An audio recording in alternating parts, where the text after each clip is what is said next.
La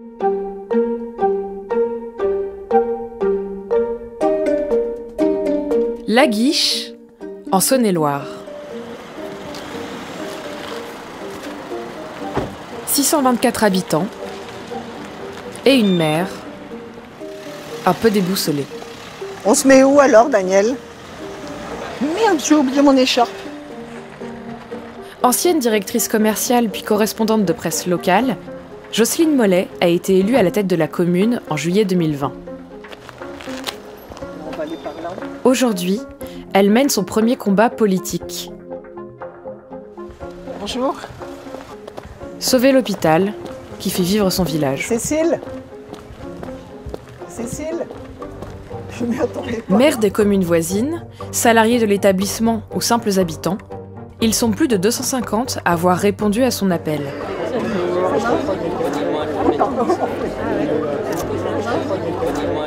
Derrière ces murs, un EHPAD et 60 lits de SSR, soins de suite et de réadaptation. Ils sont destinés à des personnes âgées qui doivent se remettre d'un accident ou d'une opération. Problème, en 2021, la direction de l'hôpital a lancé un audit. Ses préconisations, déplacer la cuisine à 60 km et supprimer 15 des 60 lits de la Guiche, car il en manquerait à Chalon-sur-Saône, à 50 km de là. Or, en moyenne, les 60 lits de la Guiche sont occupés à 88%. Pour la maire de la commune, pas question de se laisser faire. Bonjour à tous, bonjour à toutes. Tout d'abord, je tiens à vous remercier de votre présence, de la mobilisation de tous pour éviter le démantèlement de notre hôpital de la Guiche. On souhaite continuer, essayer d'aller vraiment jusqu'au bout. En tout cas, on mettra tout en œuvre pour maintenir les emplois, pour maintenir l'hôpital de la Guiche en l'état. Je refuse absolument de parler de chiffres, je veux qu'on parle d'humain. Et dans l'hôpital, c'est de l'humain, c'est pas des chiffres.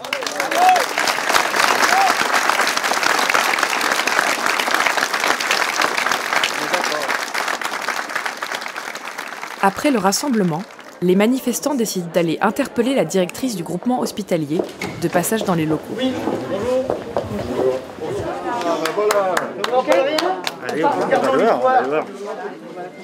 Bonjour madame. Et nous en tant que commune qui sommes à 15 km de la Guiche, on aimerait bien pouvoir continuer à venir à la Guiche. Voir une personne âgée qui serait à 40 km, Monceau c'est à 40 km, Mâcon c'est à 40 km, Paris à 40. On aimerait pouvoir continuer à venir là. Jocelyne Mollet est d'autant plus déterminée à résister qu'en cas de crise sanitaire, les lits de la Guiche sont réquisitionnés par les autorités.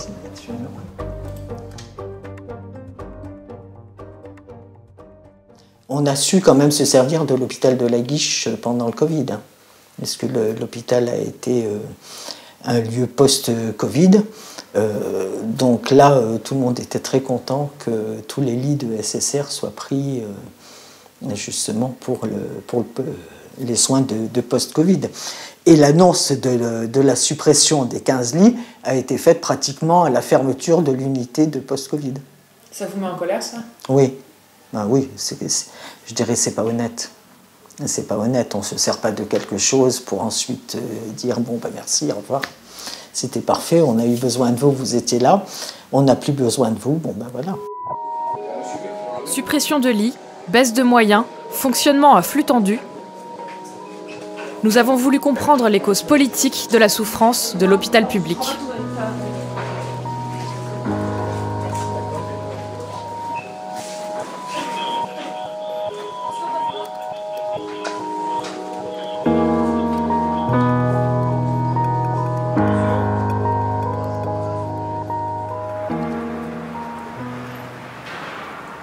C'est une hémorragie qui touche les hôpitaux publics depuis plus de 20 ans. Chaque année, environ 4000 lits sont supprimés. Et même en pleine épidémie de Covid-19, les projets de suppression sont maintenus. C'est ce qu'a montré une enquête du site indépendant Bastamag. À Lyon, 75 lits de psychiatrie sont menacés. À Créteil, une cinquantaine ont déjà été fermés. À Limoges, 100 lits d'hospitalisation complète devraient également être supprimés. À Tarbes et Lourdes, ce serait entre 150 et 200. À Marseille, 230. À Tours, 350 lits. Mais le record revient à l'Essonne, où 300 à 600 lits vont être perdus suite à la fusion de 3 hôpitaux au profit d'un nouvel établissement, à Saclay. Explication d'une des autrices de l'enquête. C'est pas forcément très concret quand on dit supprimer des lits, parce qu'on a l'impression que c'est le lit, l'objet qu'on supprime. C'est pas ça, c'est des places d'hospitalisation auxquelles correspondent un certain nombre de soignants, etc. Donc quand on dit supprimer des lits, c'est en fait réduire une offre de soins en termes numériques. Dire il n'y a pas assez de places, en fait, ou il y a moins de places d'hospitalisation qu'il y en avait avant.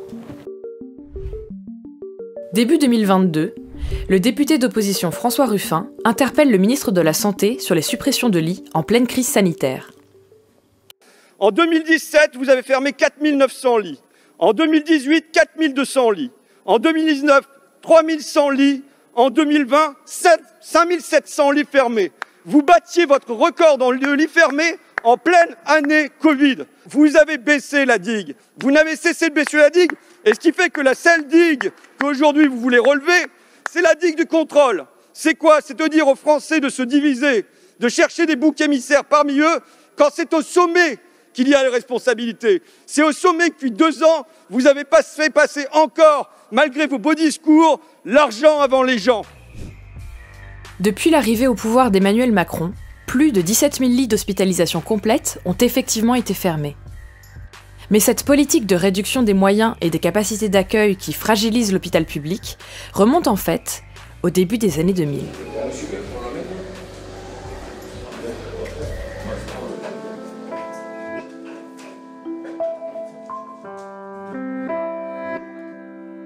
En 2003, après une canicule historique, le président Chirac lance un plan appelé Plan Hôpital 2007. Il pousse les hôpitaux à s'endetter massivement auprès du secteur privé et introduit un nouveau mode de financement, la tarification à l'activité. Désormais, la plupart des séjours à l'hôpital se verront attribuer un tarif sécurité sociale par le gouvernement. Explication d'un sociologue du CNRS qui a écrit un livre sur le sujet. Exemple, un accouchement par voie basse sans complications, son tarif va être de 3 700 €. L'hôpital va toucher 3 700 € pour un accouchement par voie basse sans complications. Une transplantation pulmonaire de niveau 4, donc d'un niveau un peu compliqué, ça va être 71 000 €. L'hôpital va toucher 71 000 €. Et multiplier tous ces séjours par les tarifs, vous obtenez les recettes de l'établissement. Entre 2005 et 2006, un énarque encore inconnu en poste au ministère de la Santé, un certain Jean Castex, va contribuer à mettre en place ce système. Il sera généralisé en 2008 par Roselyne Bachelot, alors ministre de la Santé. Mais au quotidien, la tarification à l'activité devient un cauchemar pour de nombreux médecins hospitaliers. Fin 2020, lors d'une conférence de presse de médecins démissionnaires, une chef de service parisienne en dénonce les effets pervers. Le cauchemar, il a commencé, je vais vous donner des exemples concrets. Hein. On est 20 à démissionner sur la Pitié-Salpêtrière, sur une centaine de responsables de structures et de services. Le cauchemar, il a commencé quand on a commencé à nous dire qu'il va falloir que vous produisiez du séjour, alors que nous, on avait l'habitude de prodiguer des soins. Et on s'est mis à voir comme chef de service des tableaux Excel tous les mois, où on nous disait « Ah, là, bravo, vous êtes en vert, vous avez fait plus de séjours. Ah, c'est pas bien, vous êtes en rouge, vous avez fait moins 10 séjours. » On a peur parce que quand notre activité baisse, on nous supprime des moyens. Je me suis rendu compte que dans les réunions hebdomadaires où on parle avec tout le personnel de ces patients, je devenais une espèce de robot à dire « Quand est-ce qu'il sort ? Quand est-ce qu'il sort ? Quand est-ce qu'il sort ?» Parce que dans ma tête, je me disais « Ça fait 15 jours qu'il est là, il occupe la chambre, je ne vais pas pouvoir faire du séjour. » Ce système de tarification, il va transformer la façon qu'on a de penser l'hôpital public. C'est-à-dire que d'établissement de soins, il devient une machine à produire du soin, et à produire du soin pour un coût moyen, c'est-à-dire le coût pour lequel il va être payé. Et donc on rentre dans une logique qui est très différente, qui est celle d'une logique quasi-entrepreneuriale, où l'hôpital doit évaluer ses activités, investir dans des services rentables, voir quel patient lui coûte trop d'argent. Désormais, certains patients coûteraient trop d'argent à l'hôpital, c'est-à-dire plus d'argent que les tarifs versés par la sécurité sociale. Illustration, toujours à la Salpêtrière. Moi, j'ai dans mon service une unité très lourde de 13 lits de patients diabétiques qui ont des complications graves, toutes les complications graves du diabète et entre autres des complications au niveau des pieds avec des abcès, de la gangrène. C'est des patients difficiles à soigner, qui demandent beaucoup d'attention, qui sont des patients pas rentables. C'est-à-dire quand vous rentrez avec un abcès, une gangrène, vous êtes rentable. C'est compliqué à comprendre pour vous, hein. Vous êtes rentable au début de votre hospitalisation. Mais si on vous débouche les artères, vous êtes encore rentable. Par contre, si on n'arrive pas à vous déboucher les artères, vous commencez à ne plus être rentable du tout. On va vous garder un certain temps parce que votre plaie est complexe. Et donc, au fur et à mesure que les jours passent, l'hôpital commence à perdre de l'argent. Par malchance, vous êtes amputé au bout d'1 mois et demi en nous ayant dit « tenez bon, faites tout ce que vous pouvez ». On a fait tous les soins, hein. Malheureusement, parfois on perd. Le patient est amputé. Il redevient rentable quelques jours. Voilà. En 2008, une deuxième réforme est décidée par Nicolas Sarkozy et Roselyne Bachelot. Ils vont confier l'essentiel des pouvoirs au directeur d'établissement. Il faut à l'hôpital public un patron et un seul. Excusez-moi. Ce patron, c'est le directeur. Une incitation à économiser toujours plus d'argent. Car la carrière des directeurs d'hôpitaux dépend du ministère de la Santé, qui peut les faire stagner ou les promouvoir en fonction de leurs performances, notamment financières. Et à partir de 2010, Nicolas Sarkozy limite très fortement la croissance de l'enveloppe budgétaire attribuée chaque année aux hôpitaux. Cette enveloppe, c'est l'ONDAM, l'objectif national de dépenses d'assurance maladie. Depuis une dizaine d'années, l'ONDAM augmente en moyenne de 2,5% par an. Sauf qu'avec le vieillissement de la population, le boom des maladies chroniques et la désertification médicale, le besoin de soins à l'hôpital, ici appelé dépenses naturelles, explose, plus 4,5% par an. En clair, l'enveloppe accordée chaque année aux hôpitaux augmente près de 2 fois moins vite que les besoins en soins de la population. Résultat, pour prodiguer 19% de soins en plus en 10 ans, les effectifs de l'hôpital n'ont été augmentés que de 3,7%. Un décalage intenable. En plus de cela, en 2010, Nicolas Sarkozy gèle les salaires de toute la fonction publique, y compris ceux des personnels hospitaliers. Derrière ces réformes, une nouvelle pression bureaucratique imposée aux hôpitaux, le nouveau management public. Éclairage avec un sociologue du CNRS. Le nouveau management public va surtout s'efforcer de promouvoir tout ce qui concerne les économies. Ce qu'en économie, en sciences économiques, on appelle en fait la productivité, c'est-à-dire produire le maximum avec le moins de moyens possible. C'est né dans les années, fin des années 70, début des années 80, dans les administrations Reagan et Thatcher. Depuis une vingtaine d'années, sous l'effet de cette doctrine néolibérale, des consultants privés mènent des audits dans l'hôpital public. Un lit ou un soignant momentanément inoccupé est perçu comme un coût improductif, et donc une forme de gaspillage. Il faudrait faire fonctionner l'hôpital à flux tendu. D'un point de vue gestionnaire, idéalement, vous avez un taux d'occupation de 100%. Vous avez 0 chambre vide, c'est comme un hôtel qui tourne à plein régime, ça dégage un maximum d'argent. Et pour économiser un maximum d'argent, on supprime des lits. Depuis 2003, les hôpitaux publics sont ainsi passés de 468 000 lits d'hospitalisation à temps complet à 386 000 en 2020. Soit une perte de 82 000 lits. Pour justifier ces suppressions de lits, les pouvoirs publics mettent en avant ce qu'on appelle l'ambulatoire. Grâce au progrès de la médecine, on peut désormais renvoyer certains patients chez eux après une opération, sans qu'ils ne dorment à l'hôpital.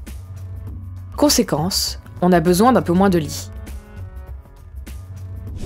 Mais les 31 000 places créées en ambulatoire depuis 2003 ne compensent pas la perte de lits d'hospitalisation classique.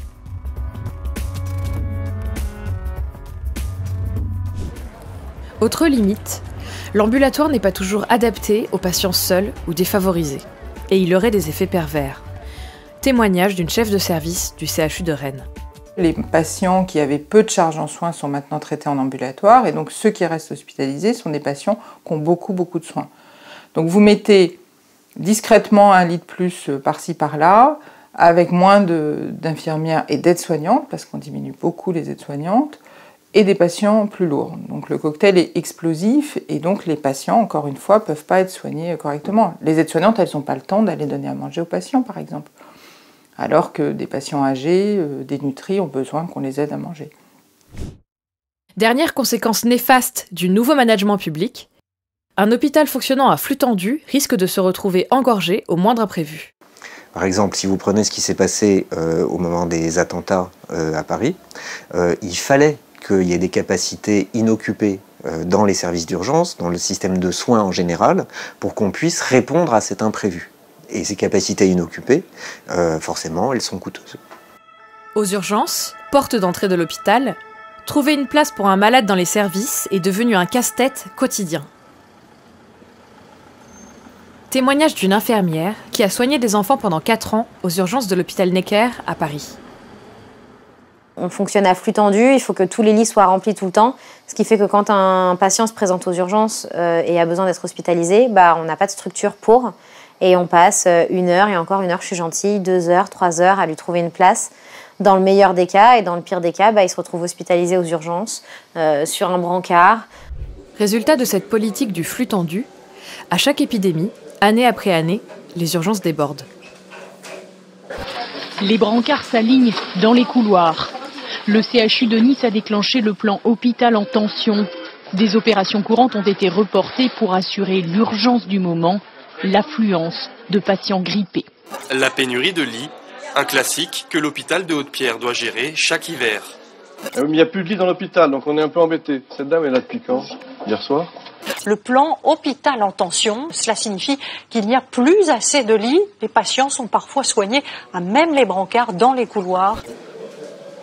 Et même en temps normal, le flux tendu oblige les soignants à réduire le temps qu'ils consacrent à leurs patients.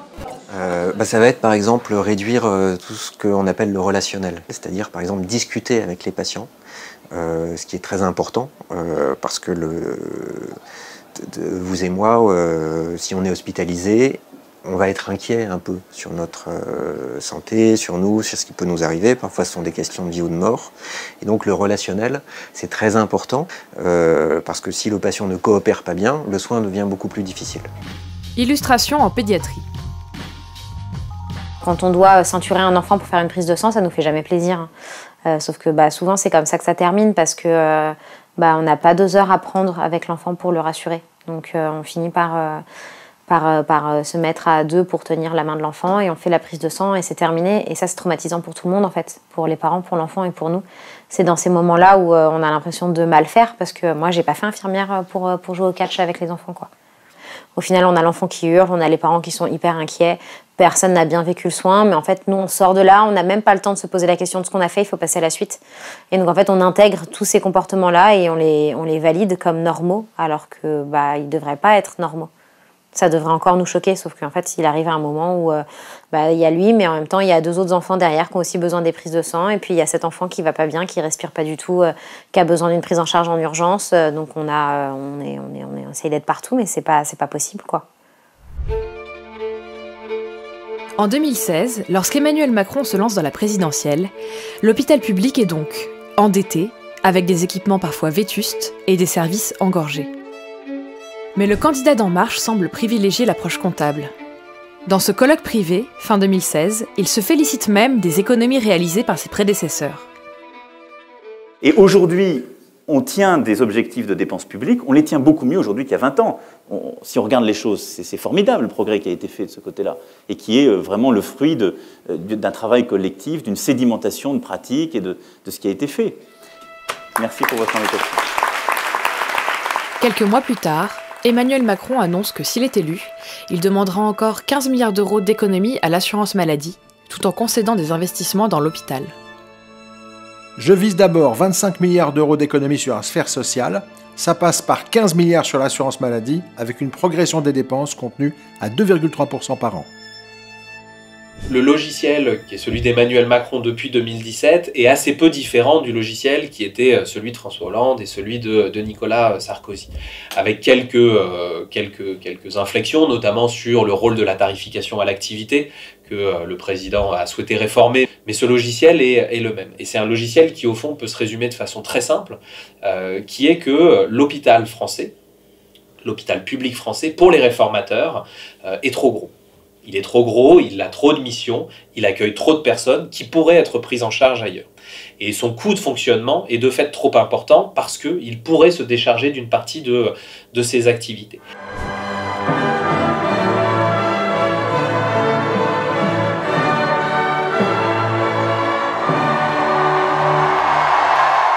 Un an après son élection, Emmanuel Macron lance Ma Santé 2022.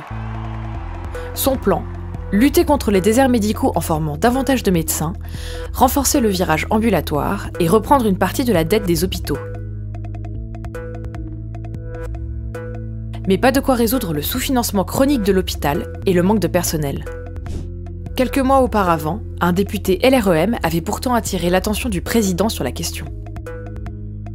Je sais que la première réunion qu'on a eue à l'Élysée après l'élection, j'ai abordé ce sujet, publiquement, devant les autres députés de la majorité. Je lui ai dit, à ce moment-là, l'hôpital va mal. L'hôpital souffre d'une perte d'attractivité et donc de l'ensemble de ses personnels, et il souffre également d'un sous-financement chronique qui lui fait prendre un retard qu'il sera difficile de rattraper. La réponse qu'il m'a formulée à l'époque, c'est « j'en ai conscience, mais ça ne se résume pas à des aspects budgétaires, il y faut une autre organisation parce qu'on ne peut pas mettre des moyens dans un système qui est mal organisé, qui n'est pas assez bien organisé. » Donc, après, vous l'interprétez comme vous voulez. En avril 2018, à l'hôpital universitaire de Rouen, le président va être confronté à la colère des soignants. On a besoin de moyens, voilà. C'est pour ça qu'on a lancé ces états généraux de l'hôpital. Vous avez vu, on travaille bien, on fait des belles choses et on a besoin d'argent. Et je serai là au mois de mai. Des moyens dans les budgets. Et en tout cas, au quotidien, il y a des fermetures de lits dans les services. Il y a des fermetures de services faute de personnel. On a besoin de moyens, on a besoin de personnel. Donc faites-moi confiance, il y aura des moyens, mais mettre des moyens sans faire les choses qui, pour le moderniser, accompagner, transformer, avoir parfois du bon sens, c'est pas aider les gens. Parce qu'à la fin, les moyens, c'est vous qui les payez aussi, vous savez. Il n'y a pas d'argent magique. En 2018 et 2019, manifestement sourds aux alertes du personnel hospitalier, les macronistes programment encore 2,6 milliards d'euros d'économies. Les soignants français sont alors parmi les plus mal payés des pays développés. Petit quiz place de la République à Paris sur les salaires de 2019. Comment se situe la France dans la rémunération de ses infirmiers et ses infirmières? Il y a 3 options. Est-ce qu'on est premier, on est les champions du monde? Est-ce qu'on est les 9e, on est quand même passé devant les Belges? Ou est-ce qu'on est 23e, on est derrière la Turquie? J'ai bien peur qu'on soit 23e. Hein. Et vous pensez qu'on va jusqu'à être 23e derrière la Turquie? Ça serait catastrophique quand même. Ça serait grave. En fait, c'est vrai. En fait, c'est vrai. On est derrière la Turquie pour le paiement des infirmiers et des infirmières. C'est une misère. C'est une misère. C'est une misère pour les infirmiers. Enfin, il n'y a pas que pour les infirmiers d'ailleurs. Pour les enseignants aussi, c'est dur. En mars 2019 est créé le collectif Interurgence, qui donne la parole aux petites mains de l'hôpital, brancardiers, infirmiers ou aides-soignants. En l'espace d'1 an, la moitié des services d'urgence se mettront en grève.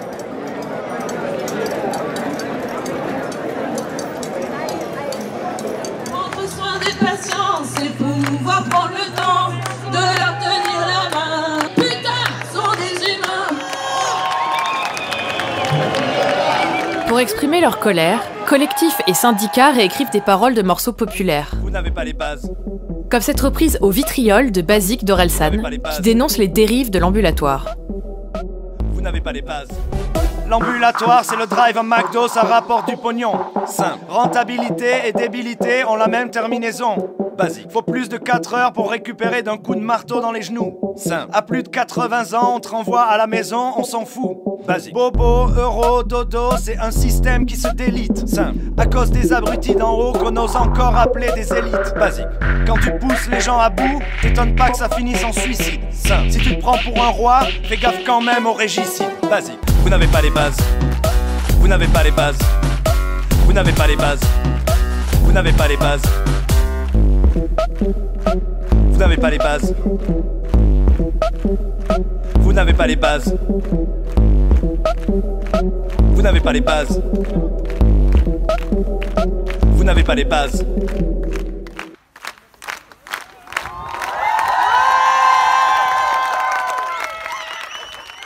Cette mobilisation a 3 revendications principales. La première, c'est d'arrêter la fermeture de lits dans les établissements de santé. La deuxième, c'est de recruter et de disposer de plus de soignants. Et la troisième, c'est une augmentation des salaires de 300 € par mois pour des personnes qui, des fois, gagnent 1600, 1700 € net par mois, alors qu'elles travaillent depuis 5, 6, 7 ans à l'hôpital public. En septembre 2019, Agnès Buzyn propose un plan de 750 millions d'euros sur 3 ans. Une goutte d'eau par rapport aux 83 milliards d'euros de budget de l'hôpital. Ce plan, il refuse l'augmentation de salaire au personnel de santé. On joue sur des systèmes de primes qui évitent d'appliquer à l'ensemble des autres personnels cette augmentation. Donc, beaucoup d'incertitudes autour de ces primes et puis surtout des montants qui, calculés par les soignants et les soignantes, devenaient extrêmement modestes et étaient même très faibles. On était à 20-30 € par mois en plus. Pour des salaires à 1600-1700 € net, c'est très peu. En septembre 2019, médecins, usagers et personnels de tout l'hôpital rejoignent le mouvement et créent le collectif Interhôpitaux. Le 14 novembre, des milliers de personnes manifestent dans toute la France. Ce jour-là, face à des journalistes, Emmanuel Macron paraît découvrir la gravité de la situation. Je crois que personne n'avait vu à ce point l'accélération du malaise et parfois des difficultés de fonctionnement véritables. Pour autant, le président n'annonce toujours pas de réforme de fond. C'est dans ce contexte que, début 2020, l'épidémie de Covid-19 va frapper la France.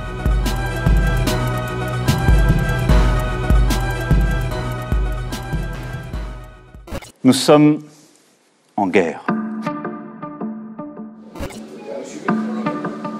Entre mars et juillet 2020, plus de 100 000 malades affluent à l'hôpital.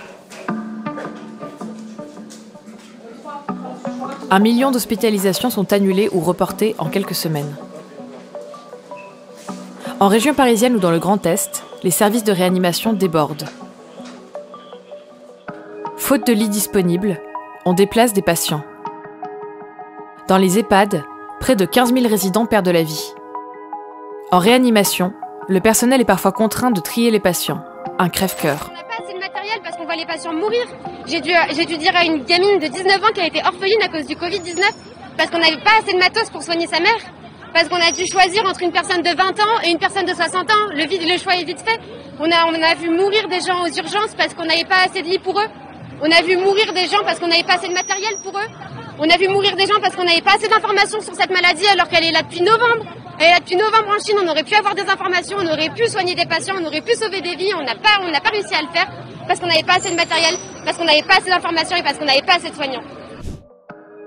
Pour compenser la pénurie de surblouses, des hôpitaux distribuent en catastrophe des sortes de sacs poubelles. À la Salpêtrière, ce soignant préfère en rire qu'en pleurer. Regardez, nouvelle tenue de protection. Je l'ouvre comme un sac poubelle. Il n'y a pas de manche. Hein. C'est un sac poubelle. Hein. Regardez, je mets ma tête. Voilà. Là, je fais un petit trou. Regardez. Coucou. Voilà. Et là, en fin de compte, il n'y a pas de barre. Avec leur surblouse de fortune face à un virus encore inconnu, médecins et soignants deviennent les héros d'une France confinée.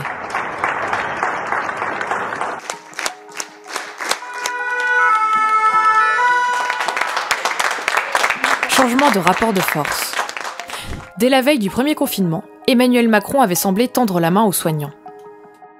Je tiens avant toute chose à exprimer ce soir la reconnaissance de la nation à ces héros en blouse blanche. Ce que révèle d'ores et déjà cette pandémie, c'est que la santé gratuite, sans condition de revenus, de parcours ou de profession, notre État-providence, ne sont pas des coûts ou des charges. mais des biens précieux, des atouts indispensables quand le destin frappe. Ce que révèle cette pandémie, c'est qu'il est des biens et des services qui doivent être placés en dehors des lois du marché. On a été un peu sciés, en fait, de voir ça. On y a cru, hein, parce je pense que si on est dans ce métier, on est un peu naïf. Et on y a cru. En mai 2020, Emmanuel Macron annonce une nouvelle grande concertation. Après le grand débat post-Gilets jaunes, ce sera le Ségur de la santé.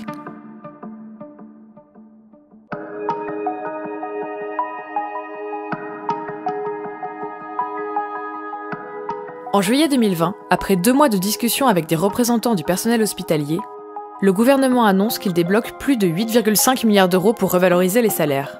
Il promet en outre quelques améliorations d'organisation. Les Français étaient reconnaissants vis-à-vis du personnel soignant, et donc il fallait apporter une réponse politique au personnel soignant. Et donc là, bien évidemment, toutes les considérations de finances publiques et ainsi de suite étaient balayées, et donc on a mis un gros paquet d'argent sur l'ONDAM en 2020.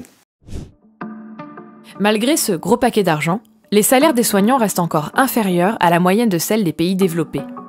Surtout, le Ségur ne s'attaque pas au manque de moyens pour prendre en charge les patients au quotidien.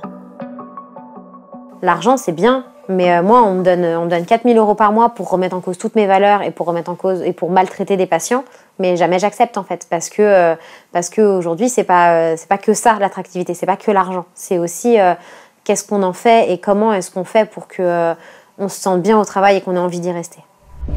Alors que les soignants demandaient des lits durables et une augmentation des budgets de fonctionnement, le gouvernement leur fait des annonces qu'ils jugent dérisoires au regard des vagues de Covid-19 qui submergent l'hôpital. Fin 2021, à l'Assemblée, un député Les Républicains va interpeller le Premier ministre sur la crise de l'hôpital public. Quelle réforme technocratique allez-vous encore nous proposer avant de recentrer la santé sur l'humain ? Merci. La parole est à Monsieur le Premier ministre. Oui, je réponds, merci. Nous devons être humbles, car nous sommes collectivement responsables de cette situation. Et vos accusations ne sont pas dignes.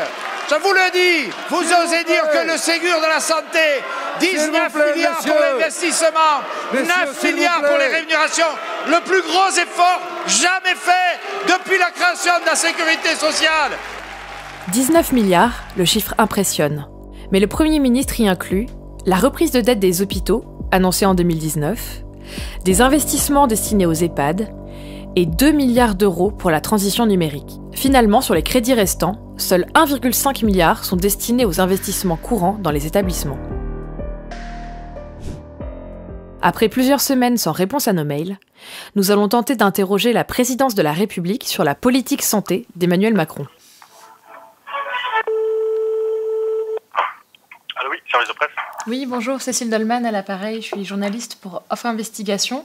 Et voilà, on revient sur la question des suppressions de lits et sur les grandes mesures du quinquennat. Et c'est assez important pour nous, sachant qu'on va bientôt rentrer en montage, de pouvoir avoir la parole du président là-dessus. Je comprends très bien, Écoutez, on va renvoyer une demande par mail et je vais la transférer aux attachés de presse. Voilà, c'est le mieux que je puisse faire, madame. Très bien, bon ben je vous remercie. Nous ne recevrons jamais de réponse. Seul ce député La République En Marche a accepté de défendre le bilan des macronistes. Le Ségur, c'était un traitement d'urgence. C'est pas un traitement de la maladie chronique de l'hôpital, vous comprenez? Je ne dis pas que c'est suffisant, mais on n'a jamais connu une telle augmentation en un laps de temps aussi court. Mais l'exécutif, qui avait laissé filer l'ONDAM pendant la crise sanitaire, souhaite désormais le limiter à nouveau très strictement. Et donc, ce qu'on peut en déduire, c'est que autant sur cette période extraordinaire, le gouvernement concède à augmenter les dépenses de santé, mais que dès cette période finie, ce sera retour aux règles d'avant, règles qui ont mis l'hôpital public aussi dans la situation où il se trouvait avant la pandémie. Et en fait, on est un tel gouffre, un tel désespoir, un tel manque de sens des soignants qu'en 2019, les gens avaient encore envie de se battre et qu'après le Ségur, les gens sont partis. Et c'est là, et en fait, il y a vraiment des départs de l'hôpital, tout le monde se pose la question. Il y a ceux qui partent et puis il y a ceux qui se posent la question. Il y a ceux qui se disent encore, allez, on va tenir encore un peu et puis on ne peut pas abandonner notre hôpital, nos patients, etc. Mais cette envie de se battre pour l'hôpital public, il est difficile à mobiliser parce que les gens se disent on nous a écoutés, on a fait semblant de nous écouter, puis en fait il ne se passe rien. Et si on reste, c'est parce qu'on a encore espoir qu'on arrive à sauver l'hôpital public et qu'on arrive à retrouver une sérénité de travail et un sens à notre travail. Sinon, on serait déjà tous partis. Marie-Pierre Martin, elle, a quitté l'hôpital public. Parce qu'il arrive un moment où, dans la vie, il faut choisir notre santé avant le reste. Et aujourd'hui, rester à l'hôpital public, c'est difficile. C'est difficile sur le long terme. Parce que c'est quelque chose qu'on veut défendre, en tout cas que je veux défendre, dans lequel je me suis beaucoup investie là-dedans. Et au final, quand on essaye, on tombe que face à des murs. Et à un moment, travailler dans des conditions dégradées, parce que c'est notre quotidien, c'est difficile à vivre et c'est difficile à accepter. Comme elle, des milliers de soignants décident de quitter l'hôpital. Une vague de démissions inédite ces dernières années. À l'automne 2021, selon les estimations, entre 20 000 et 100 000 lits étaient fermés faute de personnel dans des hôpitaux publics, pourtant pris d'assaut par une 5e vague de Covid-19. Selon une étude parue en janvier 2022, 15% des infirmiers envisagent de démissionner dans les 12 prochains mois. Tout se passe désormais comme si, à l'hôpital, la République était durablement en panne.